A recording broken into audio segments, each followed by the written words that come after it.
नमस्कार. मी सतीश कुलकर्णी. 29 जुलैला गुरुपौर्णिमा आहे. त्यानिमित्त हा खास व्हिडिओ आहे. ऐकण्यासारखा आहे. ऐकावं न ऐकावं हा वैयक्तिक प्रश्न आहे. गेली 53 वर्ष अक्कलकोट स्वामी महाराज, गाणगापूरचे नृसिंह सरस्वती स्वामी महाराज आणि अलीकडं गेल्या 15 वर्षात गुरुपूर आणि पिठापूरचे श्रीपाद श्री वल्लभ यांचं सेवा प्रचार कार्य करण्याचं भाग्य आमच्या कुलकर्णी घराण्याला लाभलं. या तिन्ही मूर्तीच्या चरणी शतशः प्रणाम. कारण हे असं की अनेक भाविक विचारतात की तुमचे गुरु कोण. खरं सांगायचं तर आम्हाला गुरु कोणीच नाही. आम्ही गुरुसुद्धा केला नाही. परंतु ज्यावेळी दादांनी 1973 साली स्वामींचा फोटो आमच्या घरी आणला, तेव्हा दादांनी सांगितलं या महाराजांची आपल्याला सेवा करायची आहे. हेच देव आहेत आणि हेच आपले गुरु आहेत. हे वाक्य एवढं मनात ठासून भरलं. त्यानंतर जी सेवा करायची संधी मिळली ती अत्यंत मनापासून केली आणि या तिन्ही अवतारांकडून जी कृपा आमच्या कुलकर्णी घराण्यावर झाली ती क्वचित इतर कुणावर तरी झाली असावी. गुरु कोण, देव कोण, गुरु कोणता करायचा काहीही भाविकांना माहिती नाही. लोक भामट्यांच्या मदतीला जातात. भामट्यांच्या मदतीची अपेक्षा करून त्यांच्याजवळ जाण्याचा प्रकार वाढतो आणि त्यानंतर जे घडतं ते आपण आज वृत्तपत्रातून वाचतो. भाविकांनी काही गोष्टी लक्षात ठेवायला पाहिजे. एक तर हल्ली गुरु करण्यासारख्या व्यक्ती पण नाहीत. सगळे भामटे आहेत, स्वतःच्या प्रसिद्धीसाठी मागं लागलेले आहेत. नाही ते चाळे करतात. कारण मला मध्यंतरी एक व्हिडिओ आला. त्या व्हिडिओमध्ये ते महाराज नाचत होते. आता महाराजांनी नाचावं का नाही हा त्यांचा प्रश्न, परंतु लोकंसुद्धा त्यांच्याबरोबर नाचतात, तेही देवासमोर. त्याचबरोबर काही महाराज तोंडाजवळ आपला हात नेतात, फुंक मारतात. नको ते त्या हातवारे करून समोर महिला भगिनी असतात त्यांना ते देतात आणि यानंतर काय घडत असेल ते सांगणं बरं नाही. खरं पाहता त्या महाराजांनी किंवा कोणत्याही महाराजांनी आपल्या हाताचा उपयोग टिंब देण्यासाठी करू नये.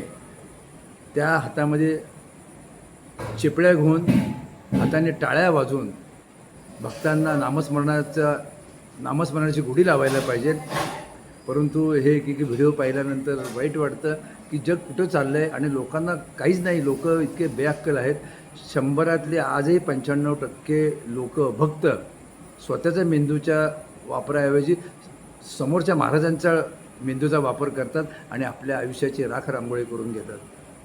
बऱ्याच गोष्टी स्पष्टपणे बोलत आहेत, पण मागंही मी सांगितलं खरं म्हणजे अनेक महाराजांना मी अद्दल घडू शकतो, परंतु तेवढा वेळ नाही. कारण ते काम माझ्याकडे दिलेलं नाही.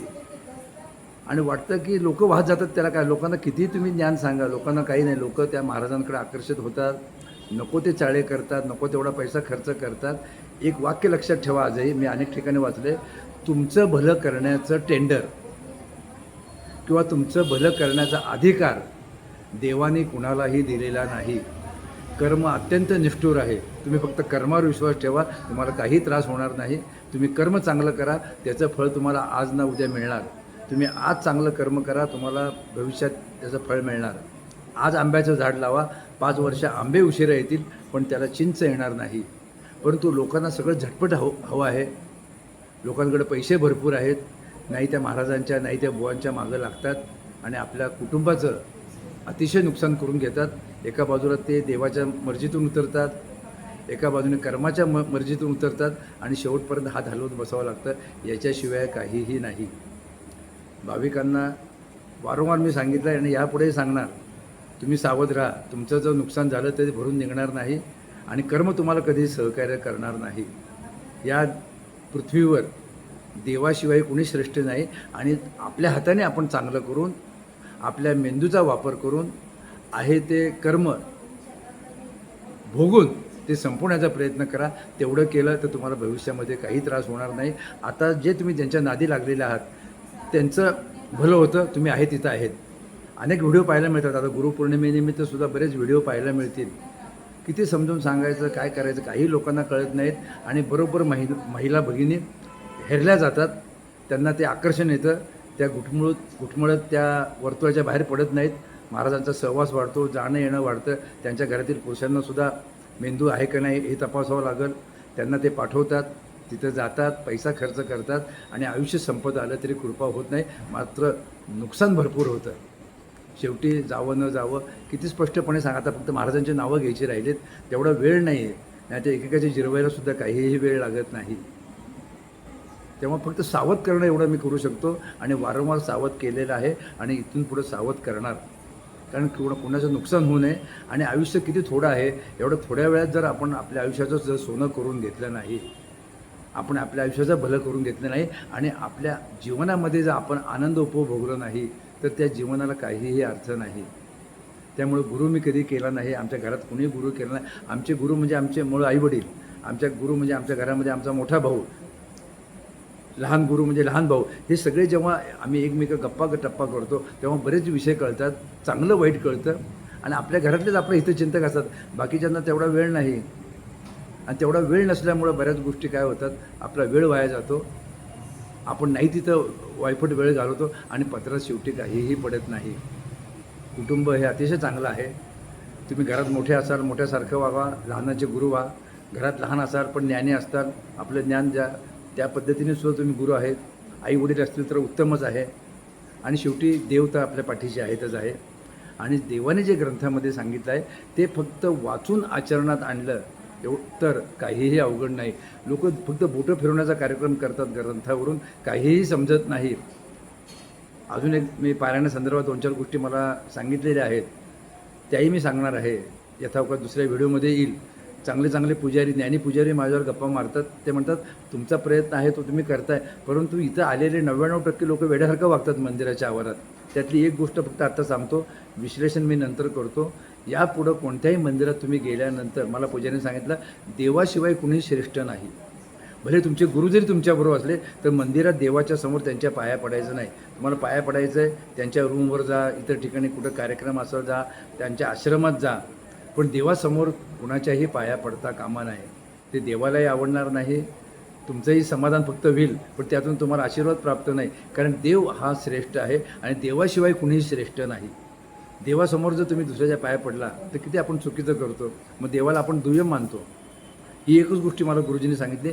अजून मला 2-4 गोष्टी गुरुजींनी चांगल्या सांगितल्या आहेत, ते यथावकाश मी सांगेलच. पण आता 29 तारखेला गुरुपौर्णिमा आहे. कुणी गुरु करावा न करावा, कोण करावा हा ज्याचा त्याचा प्रश्न आहे. कारण जो करेल तो भोगल, जो करेल जे पेराल तेच तुम्ही उगवणार आहात, ते तुमच्या पदरी उगवणार आहेत. नवीन काहीही होत नाही. तेव्हा माझी विनंती अशी की तुम्ही या गुरुपौर्णिमेला स्वामी समर्थ गाणगापूरचे नृसिंह सरस्वती महाराज आणि सध्या आता या कलियुगाचे तारक जे मोक्षदाते आहेत त्या श्रीपादांना आपण गुरु मानू. ते देव पण आहेत, आपले गुरु आहेत. आणि गुरु काय सांगतात हे त्या ग्रंथामध्ये सांगितलं आहे. आणि या गुरुपौर्णिमेपासून आपल्या जीवनाला एक चांगलं वळण द्या. आणि वळण देणं अत्यंत सोपं. फक्त रोज एक पान जरी तुम्ही 5-6 वेळा वाचलं, अखंड ग्रंथ वाचायच्या भानगडीत पडू नका, पारायणाच्या भानगडीत पडू नका.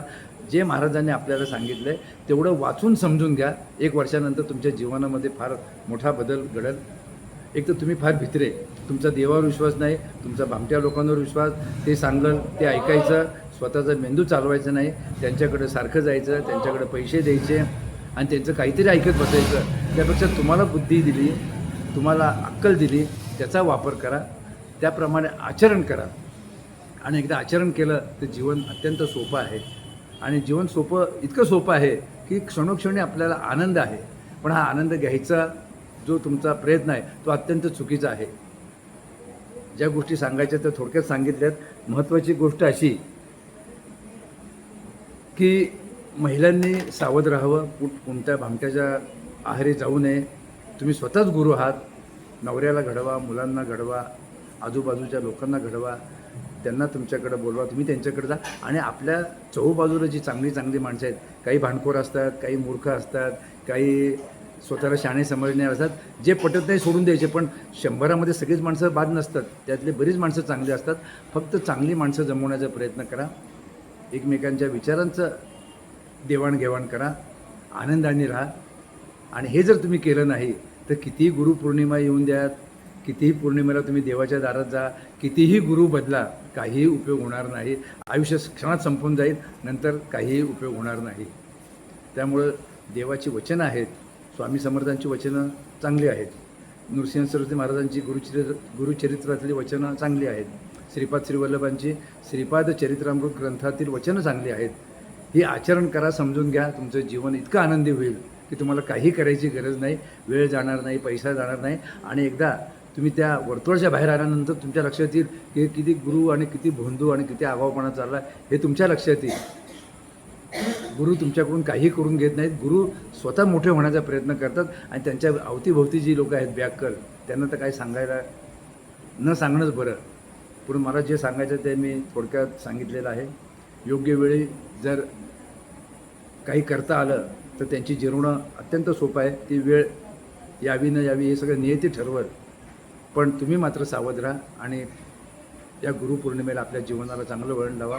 गुरु नृसिंह सरस्वती महाराज, गुरु श्रीपाद श्रीवल्लभ आणि गुरु श्री स्वामी समर्थांच्या कृपेने तुमच्या सर्वांच्या जीवनामध्ये सुख, शांती, समाधान, आनंद मिळावं अशी प्रार्थना करतो. आणि या तिघांचे जप सांगतो. या तिघांचे जप असे: दिगंबरा दिगंबरा श्रीपाद वल्लभ दिगंबरा, हा नृसिंह सरस्वती महाराजांचा जप आहे. श्रीपाद श्रीवल्लभांचा जप आहे श्रीपाद राजम शरणम प्रपद्ये, श्रीपाद तुम्ही आमचे गुरु आहात, आम्ही तुम्हाला शरण येतो. आणि श्री स्वामी समर्थ हा अक्कलकोट स्वामींचा जप आहे. यातील कोणताही जप आपण गुरु मानून रोज जेवढ्या वेळेला जमल तेवढ्या वेळेला करण्याचा प्रयत्न करावा. निश्चितच तुम्हाला सर्व गुरु महाराजांचे आशीर्वाद प्राप्त होतील, हे मात्र खरं. ते आशीर्वाद प्राप्त करून घ्यावे ही आपणास विनंती. नमस्कार.